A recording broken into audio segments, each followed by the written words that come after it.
On the afternoon of Tuesday, September 17, 2024, a strange series of explosions rocked Lebanon.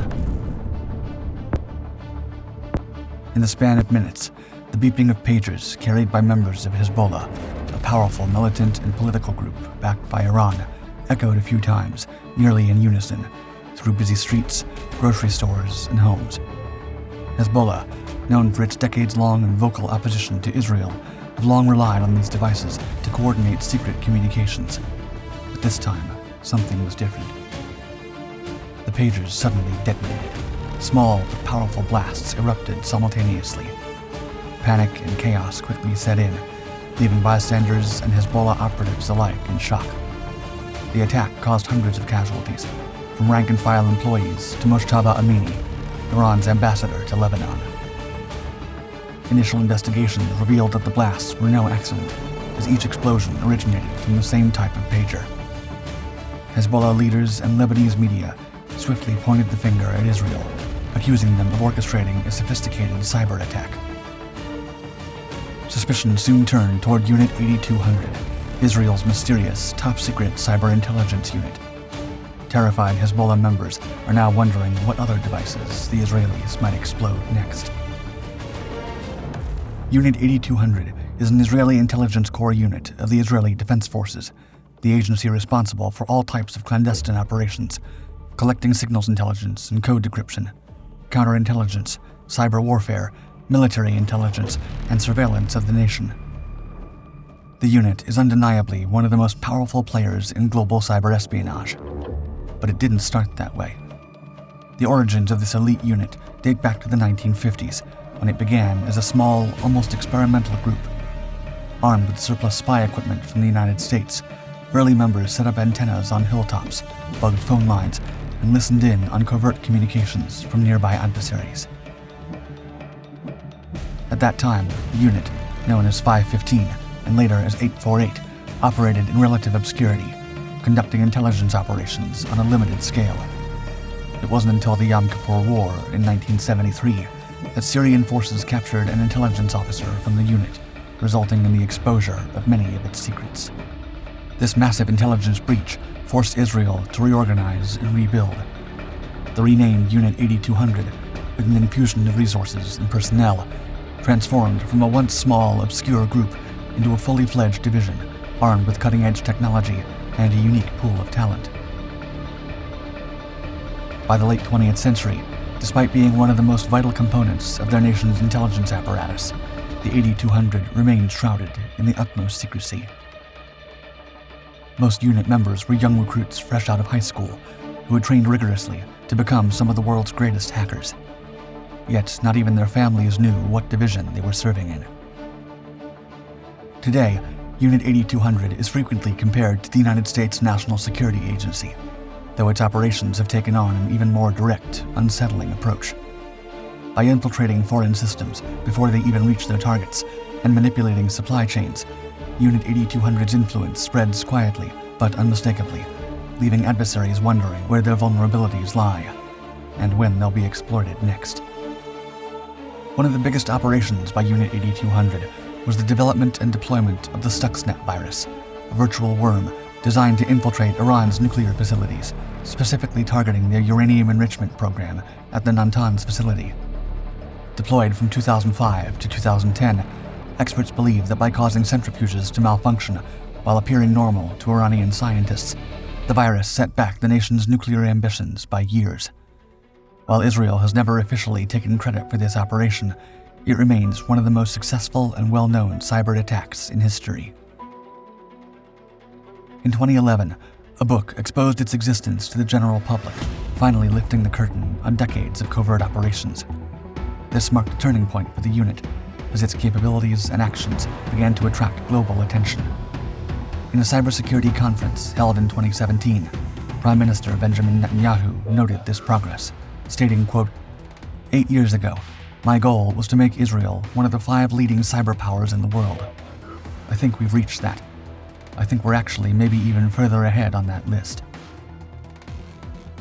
Also in 2017, Unit 8200 reportedly conducted a cyber attack that severely disrupted Lebanon's state telecom company, Ogero. The following year, intelligence from the unit helped foil an ISIS plot to bomb an airliner from Australia to the UAE, leading to key arrests and averting a major disaster. Both operations underscored Israel and the 8200's ability to strike deep into enemy infrastructure without warning, reaching its targets anytime, anywhere. Despite its many successes, Unit 8200 has not been without controversy. Following the October 7, 2023 attack by Hamas, allegations arose that Israel's intelligence services, including Unit 8200, failed to anticipate the scale of the attack. This major security blunder led to internal turmoil, with at least one high-ranking officer resigning amidst the fallout. By then, however, the 8200 headquarters at Glilit had grown from a minor team in the 50s to a sprawling hub of intelligence and cyber operations spanning multiple city blocks. This facility integrates government, commercial, and even educational entities, including Israel's Computer Emergency Readiness Team and various cybersecurity companies.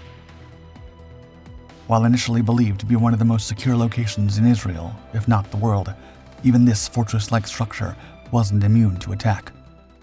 On August 25, 2024, in a retaliatory mission, Hezbollah leaders launched the Arba'in operation, targeting many Israeli military areas, including Unit 8200's intelligence headquarters at Glilit.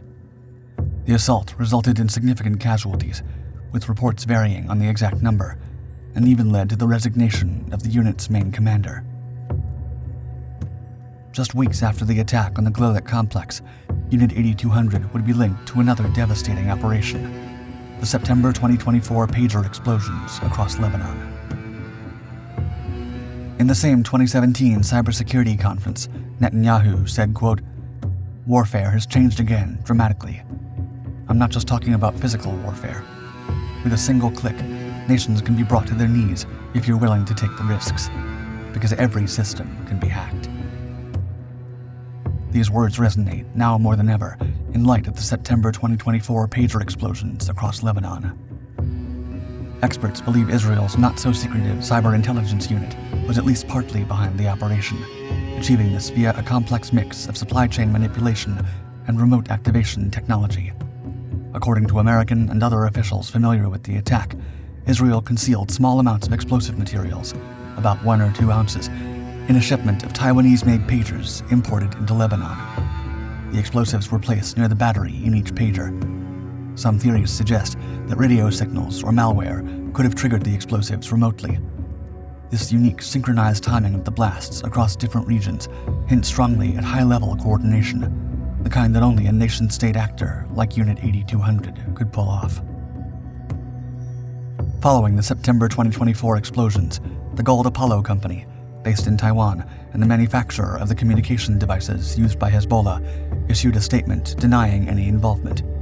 They claimed they were unaware of how their pagers had been tampered with and suggested that the modifications likely occurred after the devices left their factories during the distribution process. These denials have done little to quell speculation, and further investigations into how the devices were altered are still ongoing. But so are the attacks. Less than a day after the pager explosions across Lebanon, a second wave of sophisticated lethal attacks targeted hundreds more people in Beirut and parts of Lebanon. Though the explosions targeted communication devices, many experts believe their aim was not solely to incapacitate Hezbollah's fighters physically. Rather, the move seems intended to sow chaos and internal suspicion within the organization, undermining their ability to function effectively, especially considering they had switched to pagers, believing them to be much safer than cell phones. Dr. Patrick Sullivan, director of the Modern War Institute at West Point, reflected on the September attack's psychological impact. Quote, "It promulgates fear. It demonstrates to their enemy, hey, we can reach out and touch you anytime, anywhere." The attack leaves Hezbollah questioning its own internal security, supply chains, and potential vulnerabilities. As tensions rise and further reports emerge, the use of cyber warfare continues to escalate. For their part, Hezbollah's leader, Hassan Nasrallah, is expected to address the group on Thursday, September 19th. Following this massive physical and, most importantly, psychological blow, Lebanon's foreign minister, Abdullah Bo Habib, said his country was bracing for the Iran-backed militia's response, stating, quote, "Hezbollah are definitely going to retaliate in a big way. How? Where? I don't know."